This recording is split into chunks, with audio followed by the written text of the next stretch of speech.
하나님의 말씀을 봉독하겠습니다. 신약성경 마태복음 9장 35절이야 38절의 말씀입니다. 예수께서 모든 도시와 마을에 두루 다니사 그들의 회당에서 가르치시며 천국 복음을 전파하시며 모든 병과 모든 약한 것을 고치시니라. 무리를 보시고 불쌍히 여기시니 이는 그들이 목자 없는 양과 같이 고생하며 기진함이라. 이에 제자들에게 이르시되 추수할 것은 많되 일꾼이 적으니 그러므로 추수하는 주인에게 청하여 추수할 일꾼들을 보내주소서 하라 하시니라. 아멘. 오늘 예수님께서 이 땅에 오셔서 하신 일을 세 가지로 말씀하고 계십니다. 먼저 모든 도시와 마을에 두루 다니시면서 그들의 회당에서 가르치셨다. 예수님께서 후대에게 말씀을 전파하셨습니다. 그리고 천국 복음을 전파하셨다. 만민에게 복음이 증거된 것이죠. 다민족 사역을 예수님은 이미 하고 계셨던 것입니다. 그리고 모든 병과 모든 약한 것을 고치셨느니라. 그 바로 치유 사역. 그래서 예수님의 사역이 바로 이와 같이 후대 교육 그리고 만민에게 복음을 전파하는 복음 전파 사역 그리고 치유 사역. 그래서 예수님께서 이미 세 가지 뜰을 완성하셨음을 우리는 알 수가 있습니다. 그런데 우리가 자꾸만 문제, 갈등, 염려에 빠져서 또 여러 가지 분쟁, 분열 이런 데 빠져서 흔들리고 있는 동안에 현장에는 사실 정확한 복음을 전해주는 사람이 점점 없어지고 있기 때문에 너무나도 많은 사람들이 고통과 재앙과 어려움에서 지금 괴로움 당하고 있습니다. 현장에 복음이 전달되지 못해서 사실은 황금어장이 지금 사각지대가 되고 급기야는 이 사각지대가 재앙지대가 되어지고 있는 그런 시간표입니다. 이때에 하나님께서 우리에게 복음 전하시려고 우리를 불러주신 줄 믿습니다. 우리는 많은 사람들이 지금 영육간에 고통당하고 있는 현장에 전도자의 삶의 축복을 누림으로 복음의 빛을 비춰줄 수 있습니다. 자, 그러기 위해서 어떻게 해야 되겠습니까? 제일 중요한 것은 바로 필요한 것을 하는 사람이 돼야 되겠다. 우리가 현장에서 위대한 일, 또 굉장하고 큰 일 하는 것도 중요하지만 더 중요한 것은 사실은 현장에 꼭 필요한 일을 하는 것이 더 중요한 것입니다. 하나님이 필요로 하는 일, 그리고 현장이 요청하는 일, 그것을 우리가 한다면 그 일은 세상이 감당할 수 없다. 아무도 막을 수 없을 것입니다. 암만 훌륭한 사람도 자꾸만 필요 없는 일을 하면은 사실은 사람들에게 환영받지 못하고 또 많은 사람들에게 오히려 부담을 지워줄 뿐입니다. 그러나 필요한 일을 할 수 있다면은 작은 일을 해도 사람들에게 힘을 주고 사람들을 일으켜 세울 수 있을 것입니다.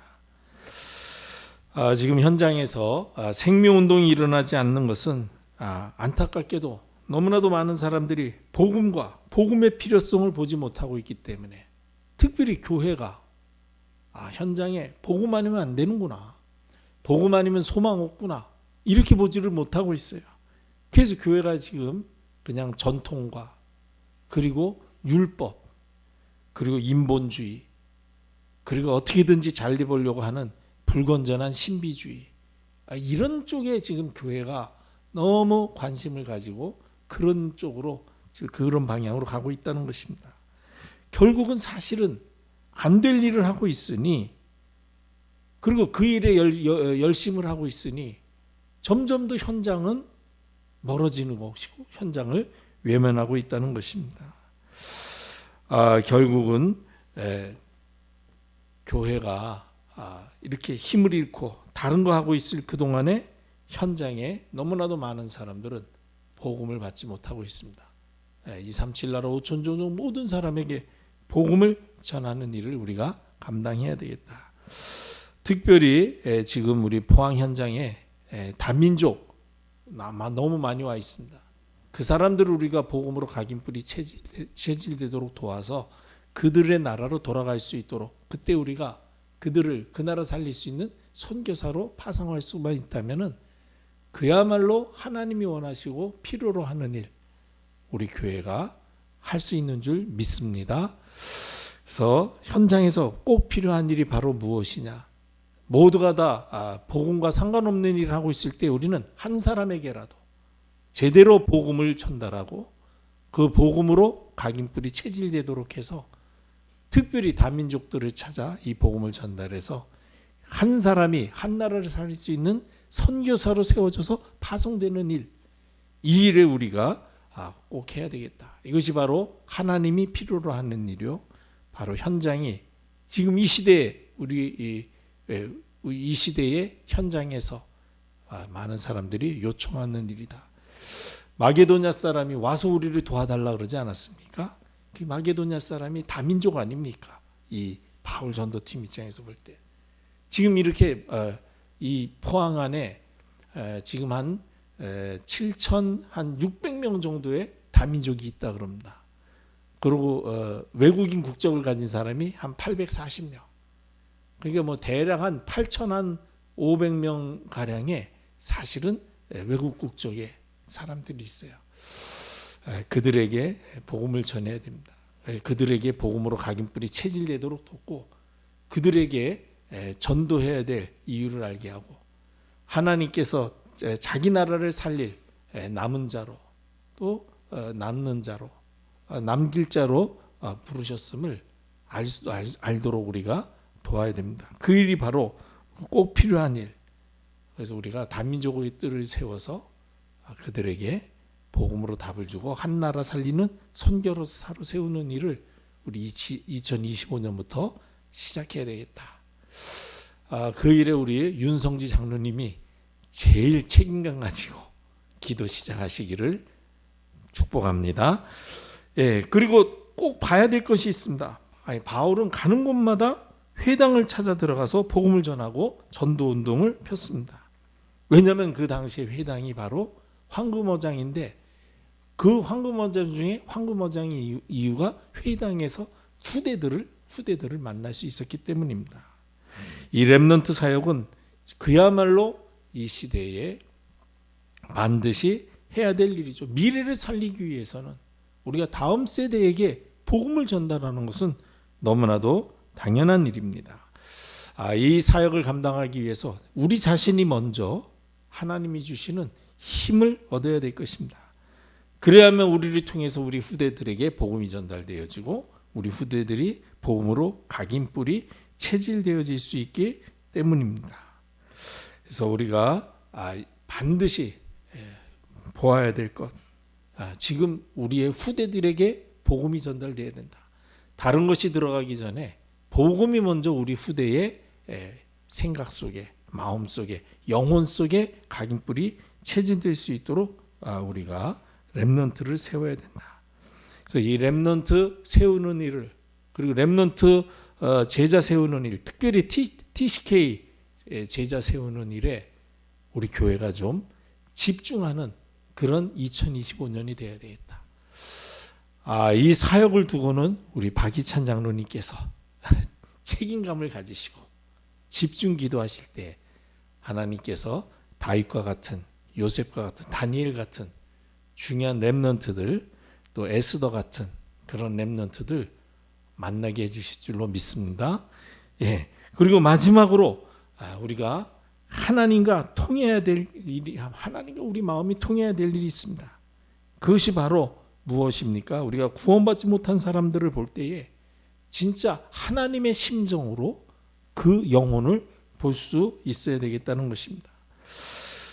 복음 모르고 살다가, 복음 없이 살다가, 복음과 상관없이 살다가 영적 문제로 어려움 당하는 사람들을 볼 때에 우리가 저 사람 왜, 저 인생 왜 저래? 그렇게 볼 것이 아니라 저분이 복음을 몰라서 저렇게 될 수밖에 없었구나. 진짜 안타까이 여기고 긍휼히 여기고 불쌍히 여기는 마음을 우리가 가져야 되겠습니다. 또 현장에서 삶에는 성공했는데 근데 복음이 없어 방황하며 영적 문제로 인해서 고통당하는 그런 겉보기에는 성공했는데 사실은 무너진 인생들이 너무나도 많이 있다는 것입니다. 우리는 겉보기에 성공하고 겉보기에 자기 하는 일을 아주 능력 있게 잘하면은 굉장히 다 좋을 거라고 생각하는데 그건 순진한 생각이에요. 오히려 그런 엘리트 집단들의 굉장히 사실은 문제들이 더 많이 있음이 이제 밝혀지고 있지 않습니까? 이번에도 최고로 우리나라에선 성공했다는 분이 대통령이신데 이게 감당이 안 되잖아요, 지금. 그래가지고 나라가 막 갑자기 혼란스러워지고 제가 보니까 참 안타깝더라고요.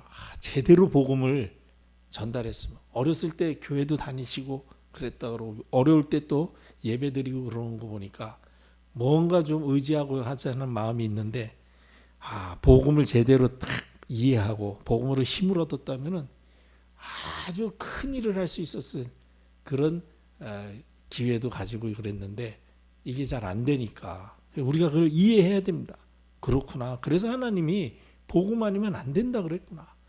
또 우리가 그걸 확인하게 되는구나. 이 흑암의 문제는 이 저주와 재앙의 문제는 이거는 사람들의 유능함, 훌륭함 이런 거 아주 무색하게 만드는 강력한 진이라고 성경은 말씀하시지 않습니까? 오히려 더 큰 그런 일을 하던 사람이 그렇게 당하면은 그 여파가 오히려 더 많은 사람들에게 끼치게 되는 것이죠. 이러한 사람들에게 진짜 우리가 불쌍히 여기고 긍휼히 여기시는 그 하나님의 심정을 우리가 가져야 될 것이다. 우리가 다른 거는 도와드릴 수 없잖아요. 그런 사람들에게. 그러나 그리스도의 복음으로 답을 전해줄 수는 있다. 이게 바로 치유 사역입니다. 그리고 실제로 지금 실생활에서 여러 가지 질병이라든지 또 어려움으로 인해서 고통당하는 사람들 많이 있습니다. 우리 힘으로 어떻게 그 사람들을 도와줄 수 있겠습니까? 그러나 복음의 능력으로 하나님께서 그에게 마음의 힘을 줄 뿐만 아니라 육신의 연약도 강건케 하시고 치유하시는 응답의 문도 열어주실 것입니다. 그래서 우리가 이제 2025년도에는 진정 하나님의 심정을 가지고 영육간에 병든 자들에게 복음과 복음의 능력으로 치유하는 사역에 집중해야 되겠다. 이 일을 위해서는 우리 이찬우 장로님께서 진짜 마음의 말씀을 중심에 담고 기도에 집중하셔서 우리 교회가 진정 포항에서 영육간에 치유의 증거들이 나타나서 많은 병든 자들이 또 영적으로 정신적으로 도움받기 원하는 사람들이 소문을 듣고 와서 복음으로 답을 얻고 힘을 얻고 복음의 능력으로 새로워지고 또 다른 사람들을 살리고 치유할 수 있는 이런 문들이 열리는 응답의 한 해가 되시기를 주님의 이름으로 축복합니다. 예수님이 이 일을 하신 것입니다. 다시 한번 우리가 확인합니다. 예수님이 이 땅에 오셔서 하신 일, 회당에서 후대를 세우셨습니다. 그리고 모든 사람들에게 복음이 증거되도록 천국 복음을 전파하셨다. 모든 민족에게 복음 전하도록 다민족 사역에 하나님 주님의 사역을 하셨습니다. 그리고 모든 병과 약한 것을 고치셨다. 영육간의 치유 사역을 하신 것입니다. 그러면 우리 교회도 2025년에는 영원 응답을 위한 세 가지 뜰을 세워가는 귀중한 하나님이 기뻐하시는 교회로 세워지는 축복의 한 해 되시기를 주님의 이름으로 축원합니다. 기도하겠습니다. 아버지 하나님 말씀 주심을 감사합니다. 진정 세 가지 뜰을 언약으로 붙잡고 그 뜰을 세워가는 일에 하나님이 함께 하시며 축복하시는 포항 임마누엘 교회가 되도록 복내려 주옵소서. 예수 그리스도의 이름으로 기도드립니다. 아멘.